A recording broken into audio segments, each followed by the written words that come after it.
Assalamualaikum, Ma. Waalaikumsalam, Pak. Ini uang gaji Papa bulan ini. Loh, kok tumben cash? Biasa ditransfer. Ya, biarin nanti bayar uang sekolah anak segala macam lah. Ya. Tunggu ya, Mama hitung dulu. Loh, kok nggak kayak biasa ini? Kok kurang 50.000 ini? Mana uang 50.000-nya, Pak? Beli tiket ke Singapura. Ada-ada aja kau.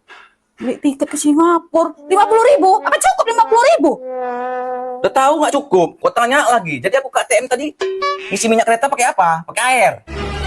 Dia pakai bensin. Beli bensin lah 50.000. Ya udah bentar dulu ya.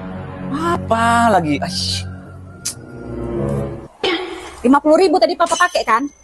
Berarti bulan depan Papa utang 50.000 sama Mama. Ingat itu ya. Ini udah Mama catat ya. Ya udah, makasih uang gajinya ya Pak ya. Mak Lampir, Mak Lampir. Aku yang kerja, aku pula yang utang. Tadi mana kalau kau? Nasib punya bini kayak gini.